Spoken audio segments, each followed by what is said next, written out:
In a few minutes, these Army combat troops will be miles from here.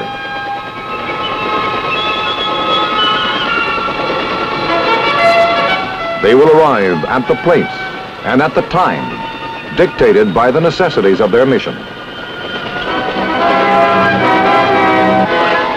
They will pass swiftly over terrain that would take days of travel on foot. They arrive fresh, fully equipped, and ready to function. This is possible because of the strange-looking, savage-sounding machines that brought them, the Army helicopters. And the men who fly the choppers are skilled, highly trained professionals, experts in this new aspect of Army mobility. Just where and how these men acquire that expertise is the subject of today's Big Picture.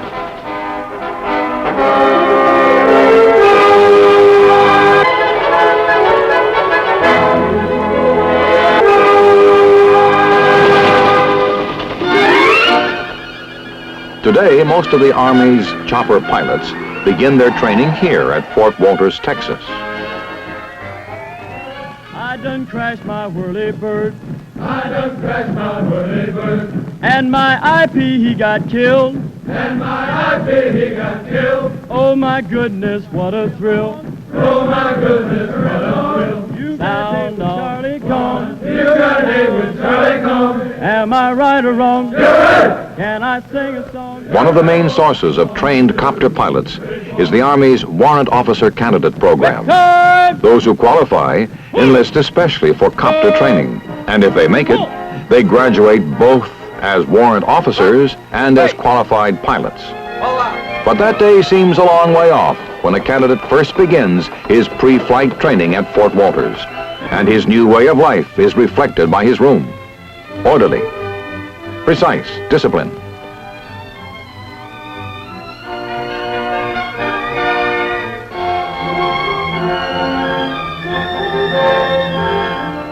On arrival, each candidate receives an APH-5 flight helmet. He knows it will be weeks before he can wear it for real, but it's nice to look forward to.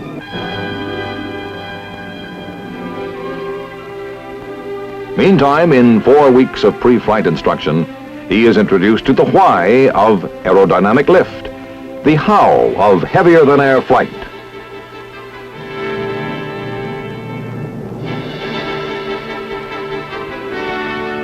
He comes to understand just what it is that makes it possible to put a heavy piece of machinery into the sky and keep it there.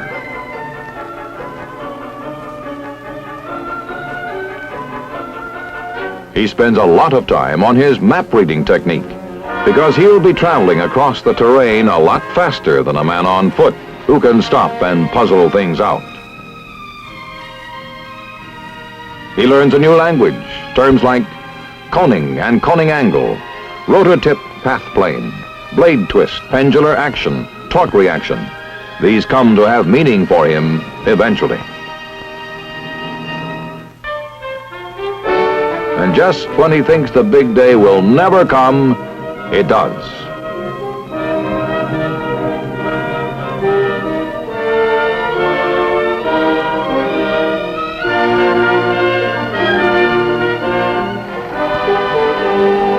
Here, the fledgling pilot will learn how a helicopter actually works in the new TH-55 trainer. It's a standard commercial model, unmodified or off the shelf. Basically, all copter controls are the same. Move this gizmo up to go up, down to go down. The stick in your right hand controls movement to the sides, forward or backward. The pedals are for keeping the copter headed where you want it headed.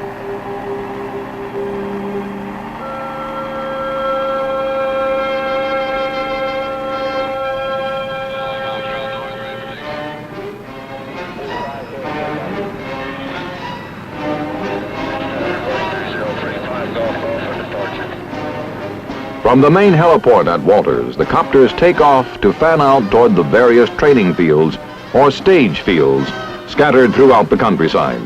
On a good flying day, some 400 copters will be in the air, which means a lot of learning is going on.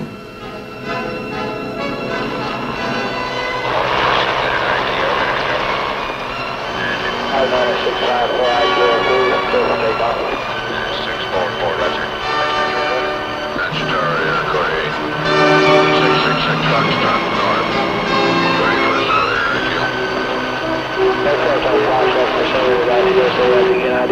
Aircore 666.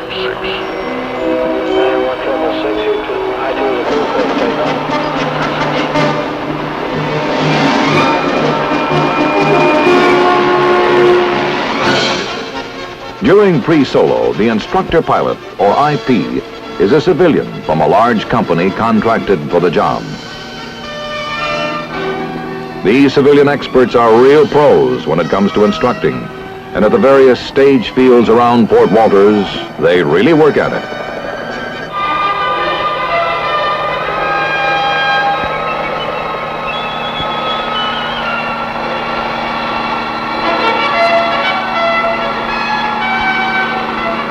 The student watches how it's done, the strange business of hovering hundreds of pounds of machinery above the ground, hanging on a set of whistling blades. For a hummingbird, it's natural. For a man strapped into a vibrating seat while something that roars and swishes picks him up and holds him, it's an experience.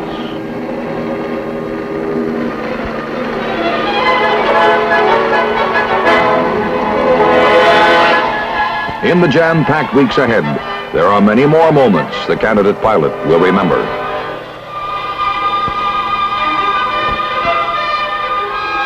For example, the sudden chilling drop, the first time the instructor cuts power and uses the unpowered whirling blades to bring the chopper down safely in a simulated emergency landing.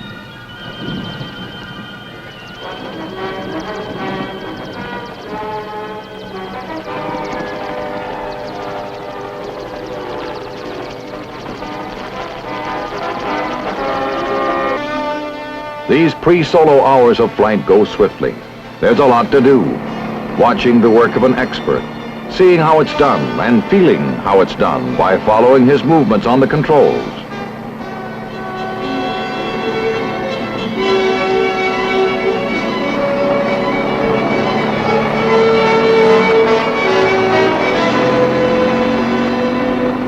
Then comes another moment to remember. Okay, you take it.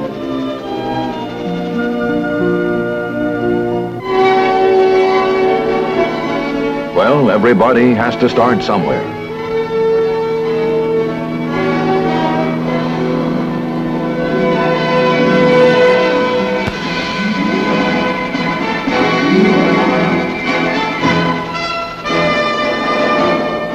Actually, for most of these hand-picked candidates, it doesn't take long to get the feel of things.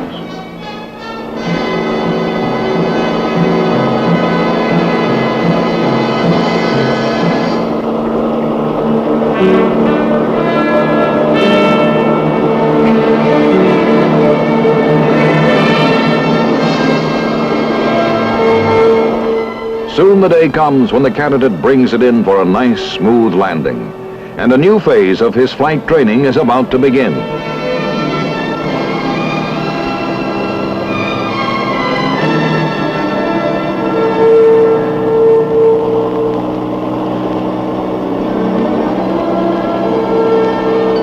It's time to solo.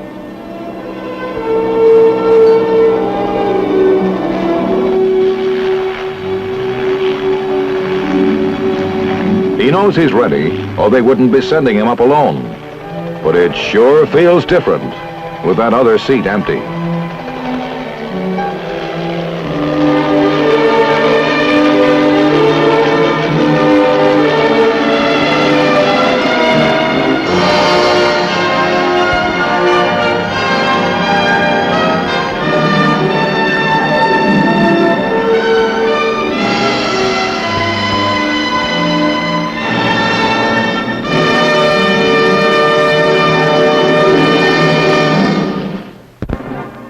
That first solo flight is a major step forward, one which deserves and gets the special recognition of his fellow candidates.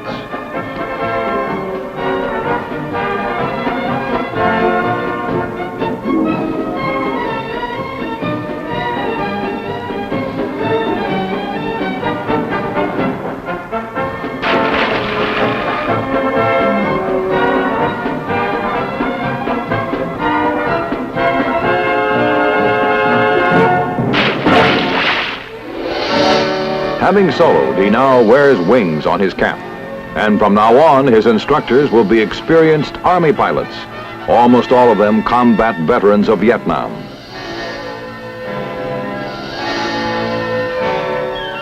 Under his military instructors, he gets out of the traffic pattern. Now his flying is cross-country, and rugged country it is. He has to learn to fly low and fast, and keep track of where he is and where he's going. This takes a lot of practice. Low-level navigation is tough because a copter moving at 70 knots, 50 feet off the ground, uses up landmarks like a jet moving at 1,400 knots, 1,000 feet up.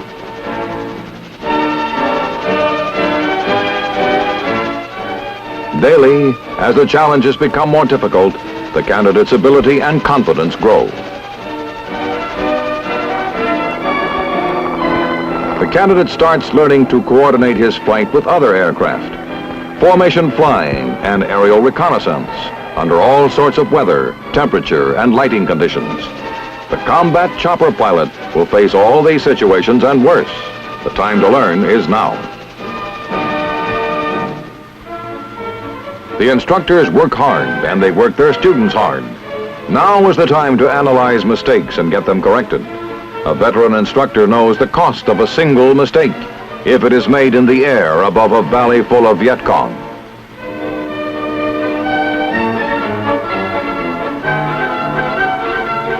And so it goes. Half of each day is spent on the flight line, and the other half in classroom instruction, until, almost before he realizes it, he's graduating.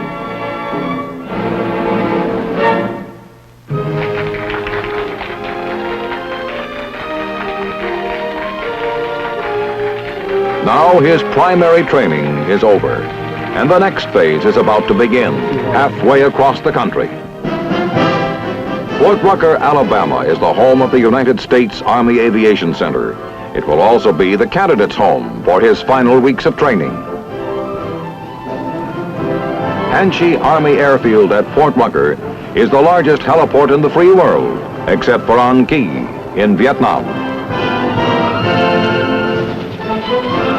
When training is in full swing, there are more takeoffs and landings performed here than at all three major New York airports.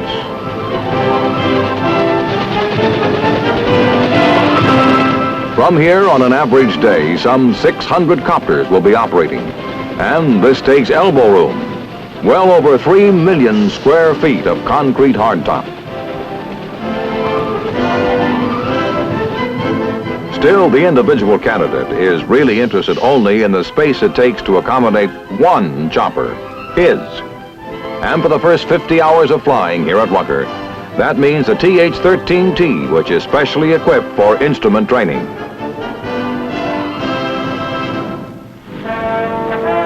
The candidate has already learned the fundamentals of flying a copter at Fort Wolters. Now he must begin to master the complexities. At first glance, it looks like a lot of instruments to keep track of. And it is, but oddly enough, that isn't the problem so much as learning to trust the instruments.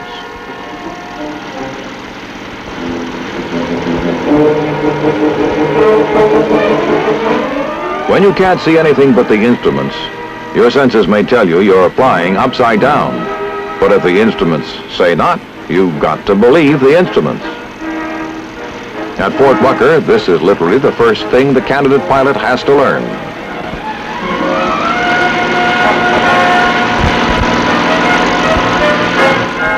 Once he has learned to trust his instrument panel rather than his easily fooled senses, the candidate learns to use that trust. He learns to navigate from point to point by homing on radio beacons, an activity known as ADF operations.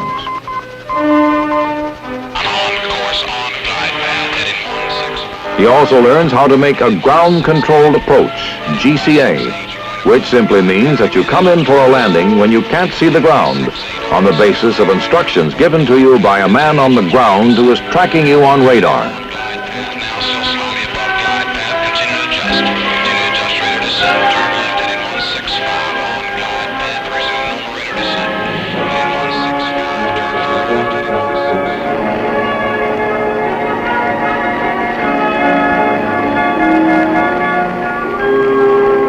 It takes a bit of learning, but it's worth the effort. This ability is like a ship's life raft. When you need it bad.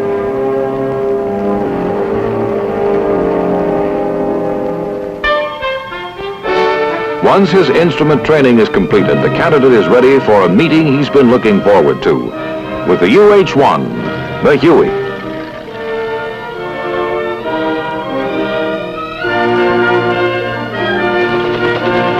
Fast, streamlined, gas turbine powered.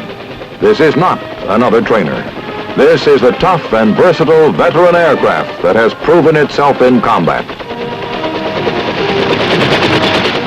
This, he feels, and well he might, is the real McCoy.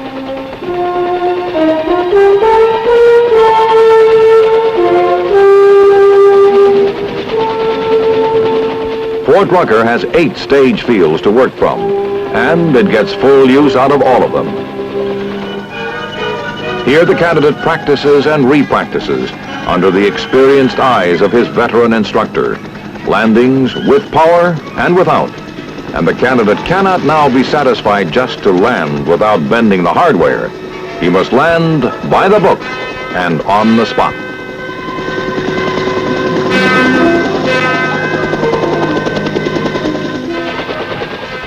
And even if he does it perfectly, it's try again.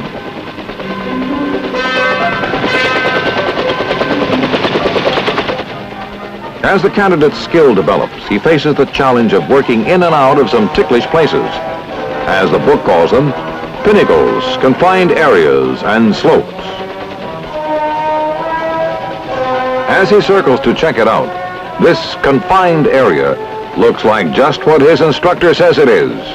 A circle of perfect safety surrounded by disaster. If you should come in too steep or too close to the trees, or make any one of a dozen wrong moves, you could, as they say in chopper circles, roll it up in a little ball.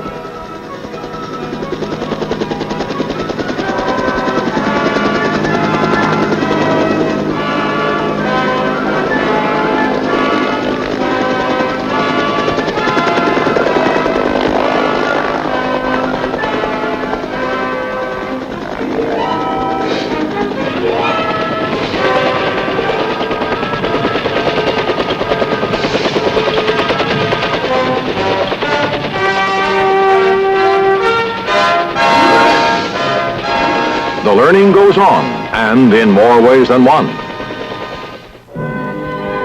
In the maintenance training area at Rucker, crew chiefs-to-be are trained in the intricacies of keeping all the parts cooperating so that the chopper as a whole can fly.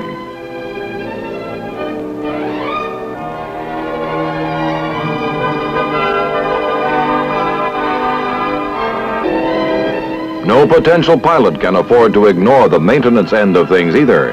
Here at Rucker, each candidate pilot becomes familiar with the basic operational systems of the helicopter.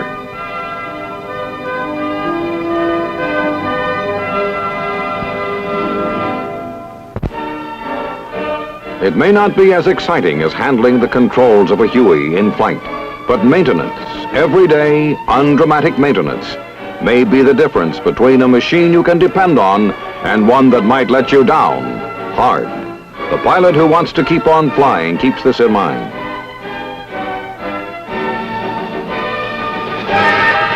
And they do keep on flying, sharpening their skills, practicing the techniques that are part of combat aviation, like low-level, high-speed approaches to a target area in an armed copter.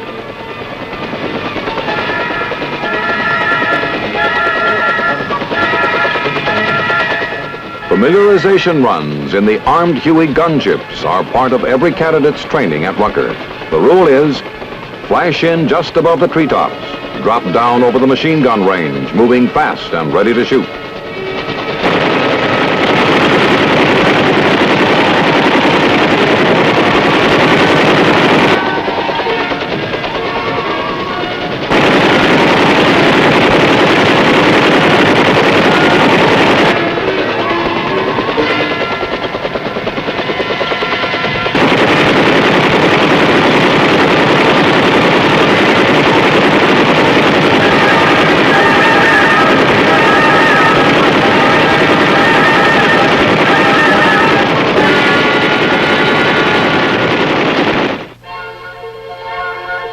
Finally, everything the candidate pilot has learned is put to the test during an 8-day problem in the field toward the end of his stay at Rucker. For a week and a day, he lives and works in the boondocks, getting a foretaste of the type of working conditions he'll experience overseas. Troop lift, resupply, casualty evacuation, armed reconnaissance, armed escort, day and night navigation from point to point, on schedule and on the mark. This is what this 8 days is all about. And there's no doubt in anyone's mind as to the reality of the operation they are preparing for. Here, the instructor pilots, like the battle-seasoned veterans the newcomers will fly within the combat zone, act as older brothers, advisors, and examples.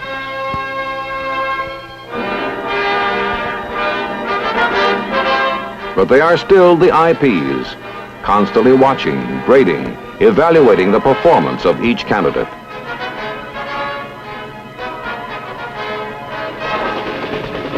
And by now, that performance is at a fairly high level.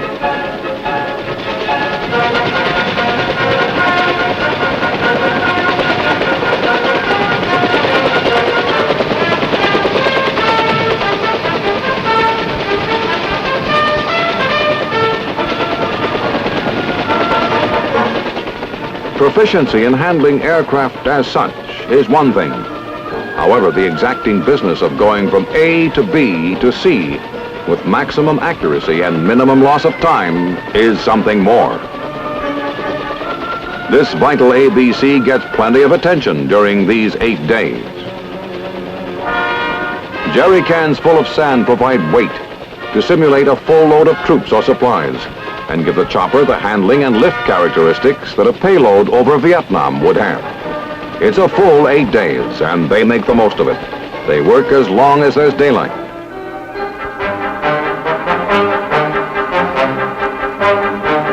Then they work some more when there is no daylight.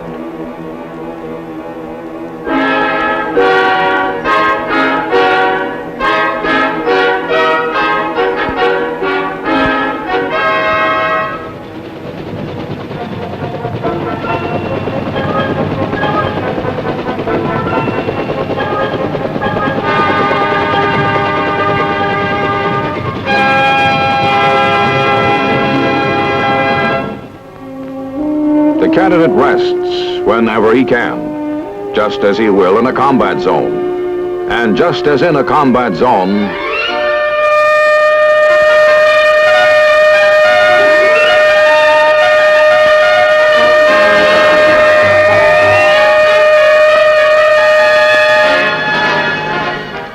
this is called an eagle flight. No warning, just the knowledge that at any time, day or night, the alarm may sound. And from that moment, everyone is moving against a stopwatch. From a sound sleep, through the operations briefing, into the previously inspected Hueys, and off the ground in 6 minutes is quite respectable. It is not uncommon.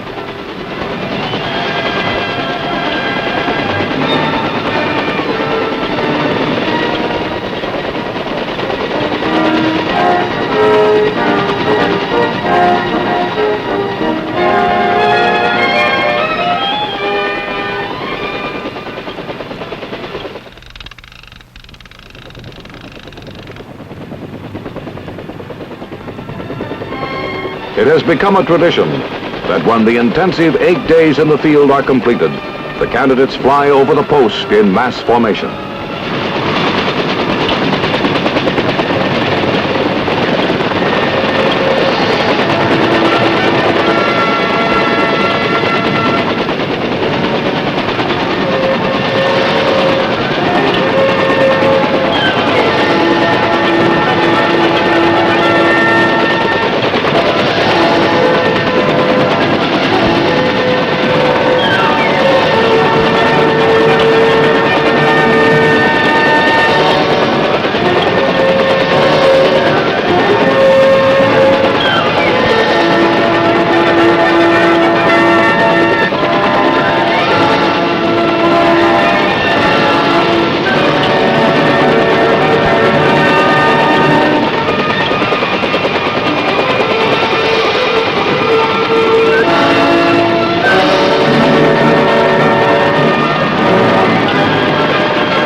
On graduation day, each man already wears his warrant officer's bars.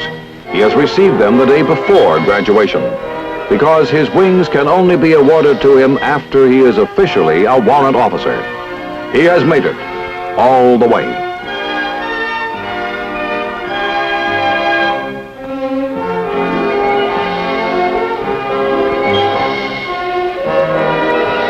The man who graduates here is a qualified pilot, skilled and ready, and much needed. His next duty station will in all likelihood be Vietnam. And in Vietnam, the reason for all the effort and training and complex machinery remains: to make the man with the dirty boots and the clean weapon more effective. To get him to his objective faster, safer. To deliver him fresher, more ready, more able. To keep him better supplied in the combat zone.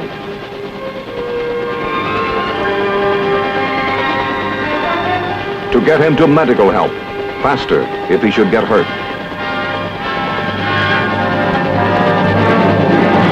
This is what the choppers are for, and they have proven that they can do the job. So have the men who fly them.